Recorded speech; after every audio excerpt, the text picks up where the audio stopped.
공시 내용 소개해드립니다.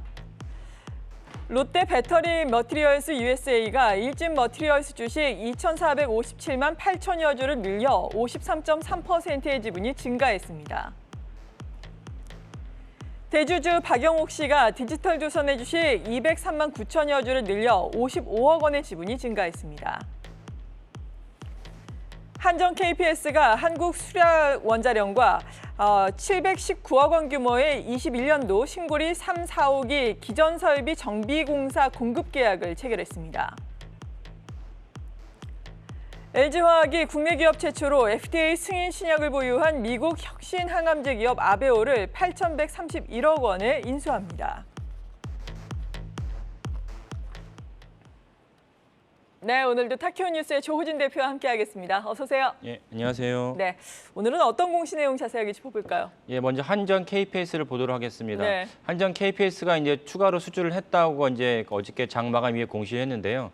그 잠시 이제 원자력 발전 전반전익을 말씀을 드리면은 이제 그 윤석열 정부가 들어서면서 원자력 발전에 대한 많은 관심이 있고 그 관심에 따라 주가도 이제 올라가고 있습니다.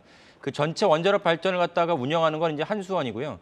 근데 한수원에 갖다가 어떤 특정 원자력 발전 짓겠다 그러면 이제 한전 KPS는 전기 배전 분야를 담당하게 됩니다. 그리고 거기서 가장 큰 이제 그 엔진에 해당하는 것은 이제 두산중공, 이제 두산에너빌리티 바뀌었죠. 두산에너빌리티가 이제 공급을 하고 그걸 이제 건설하는 거는 이제 대우건설이 현대건설이 이제 건설을 합니다. 이렇게 이제 부문으로 나눠서 이제 그 원자력 발전을 하게 되는데요. 한전 KPS는 그러니까 결국은 원자력 발전이 사실은 국내에서 많이 짓게 되면은 또 우리나라 그 윤석열 정부가 해외 원자력 발전을 수주하게 했기 때문에 그럼 한전 KPS의 매출도 증가하게 됩니다. 여기 또 하나 중요한 점은 무엇이냐면 원자력 발전 한번 지은 다음에 그 이후에 AS 추가로 이제 운영하는 것도 꽤 많이 들어갑니다. 그래서 이번에도 최근에 이제 그 아랍에미리트의 이명박 정부 시절에 수주했던 거에 대해서 추가로 이제 우리가 수주하지 않았습니까? 이런 방식으로 원자력 발전 기업들은 이제 그 추가로 매출이 발생하게 됩니다. 한전 KPS는 굳이 원자력 발전 외에도 다른 발전소에도 이런 전기 배전 시설을 갖다 담당하게 됩니다. 그러니까 무슨 말이냐면 신재생 에너지가 전 세계적으로 각광을 받고 있는데 예를 들면 태양광이라든지 수력이라든지 풍력 같은 경우도 큰 규모의 이제 발전을 할 때 이때도 한전 KPS가 이제 들어가서 계약을 따낼 수 있고요. 심지어 이제 광양제철소, 우리 광양제철소도 이제 큰 고로를 돌려야 되기 때문에 별도로 이제 발전을 하게 됩니다. 이때 이제 한전 KPS 들어가서 꽤 큰 금액을 갖다가 수주해서 매출 올리고 있습니다. 그래서 전체적으로 한전 KPS는 발전 분야가 계속 늘어날수록 한전 KPS가 국내에서는 일정 이상 일단 담보가 되는 거죠. 뭐 보장은 아니지만 그러나 이제 관례대로 했던 기업에 또 맡게 되는 것이 대부분이기 때문에 국내 발전 분야가 커갈수록 한전 KPS는 일정 이상 매출이 보장돼 있다. 여기에 아까 말씀드린 대로 마치 방산이 이제 다른 나라 기업에 가서 방산을 따오면 매출이 점프하듯이 네. 한전 KPS도 원전 분야에 그 수주를 하게 되면 전체적으로 매출이 점프하게 된다. 이런 구조를 이해하시면 되겠습니다. 네, 그렇죠. 원전과 관련해서 두각을 나타내면서 지난 8월에는 시세를 분출했었는데 고점 대비해서 지금 계속해서 하락 추세를 보이고 있는 한전 KPS 수주 소식이 있습니다.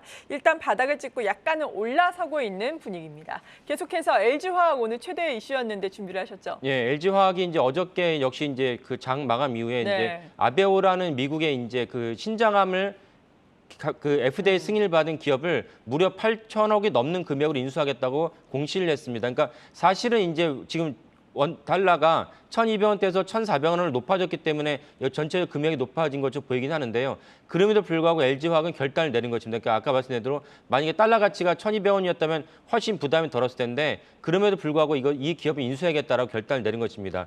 근데 LG화학에 대해서 화학으로만 인식을 하고 계신데 어떻게 이게 큰 금액을 갖다가 미국에 있는 기업을 인수할 수 있느냐라고 의아하시는데 LG화학이 예전에 LG생명과학이라는 자회사를 갖다 계열사를 인수했습니다. 근데 LG생명과학이 우리나라에서 최초로 미국 FDA 신약을 갖다가 성공한 기업입니다. 그러니까 FDA 신약을 갖다 성공하는 것은 대단히 큰 이례적인 사건이죠. 왜냐하면 기술만 갖고 있다고 FDA 신약을 갖다가 완수할 수 있는 게 아니고 네. 그 2상, 3상을 넘어가는데 많은 노하우와 거기 현지의 그 의료진들도 의사소통해야 되고 이런 것들을 다 이렇게 겪으면서 LG화학이 FDA에 신약을 갖다가 성공한 이력이 있습니다. 이 때문에 이번에 아베오를 갖다 인수하는데 그 배경이 있지 않나 생각을 하고요.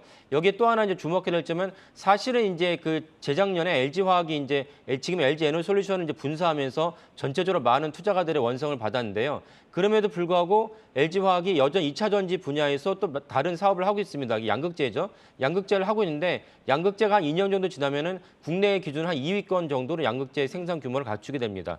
여기에 이제 고려아연과 손잡고 전구체 분야도 준비하고 있거든요. 그러니까 LG화학이 여전히 그 LG 에너솔루션의 2차 배터리의 셀은 이제 분사를 시켰지만은 2차 배터리에 들어가는 많은 소재, 그러니까 아까 말씀 양극재라든지 전구체라든지 이런 건 LG화학이 더불어서 이제 그 준비를 하고 있고 이미 이제 그 매출 올리고 있다. 그다음에 이제 어제 같은 경우는 이제 LG화학이 우리나라 국내 식약처에 통풍 치료제 3상을 갖다가 그 IND를 갖다가 신청을 했습니다. 그러니까 IND와 NDA가 이게 임상에 대한 많은 용어가 있어서 헷갈리신데요. IND라는 거는 우리가 임상을 신청하겠다라고 이제 식약처나 뭐 FDA에 신청하겠다고 공시를 한 네. 내용이고 신청했다고 다 승인받는 건 당연히 아니지 않습니까? 그럼에도 불구하고 우리는 여러 가지 바이오 분야의 용어에 어떤 어려움이나 다른 게 있어서 그런지 IND만 신청을 해도 주가가 이제 반등하는 경우가 생깁니다. 물론 이제 당사자 입장에서는 합리적으로 판단해서 IND 신청했을 거라 여겨지지만 그럼에도 불구하고 사실은 IND 신청했다고 해서 바로 승인이 나는 것은 아니다. 그러니까 승인이 나는 것은 NDA라고 합니다. 그래서 이참에 이거 좀 구별해서 보시면 되겠고요. 어제 LG화학이 IND 신청했다는 이유로 이제 주가 많이 올라갔습니다. 그리고 오늘은 이제 아까 말씀드린 그 미국의 아베오를 인수를 하면서 LG화학 입장에서는 미국 신약 시장에 한번 진출하겠다는 것으로 그 깃발을 내딛은 것입니다. 네, 그렇군요. LG화학 오늘 사실 이 같은 소식으로 인해서 인수 자금이 8천억 원 넘어서니까 6% 하락 출발했다가 계속해서 낙폭을 줄여가면서 이 시각 현재는 1% 내외로 하락하고 있다는 점 참고를 해보시면 좋을 것 같습니다. 지금까지 타키온 뉴스의 조호진 대표였습니다. 고맙습니다. 예, 감사합니다. 네, 앞서서 ETF 잠깐 말씀을 해드렸는데 많은 분들이 또 궁금해하셔서 추가의 도움 말씀드리겠습니다. 지금 저희 한국경제신문사가 만든 두 번째 지수 캐디 메가테크를 기반으로 한 상장 지수 펀드 그러니까 ETF가 어제 상장 첫날을 맞이를 했습니다. 첫날에 뭐 지수보다도 더 아웃퍼폼하면서 2% 정도 올라간 상황인데요. 이 부분에 대해서 시장에서 상당히 긍정적인 평가를 나타내고 있습니다. 지금 독특한 종목 선정 방식 덕분에 시장 수익률을 압도했다라는 평가니까 한 번쯤 관심을 가지고 지켜보셔도 좋을 것 같습니다.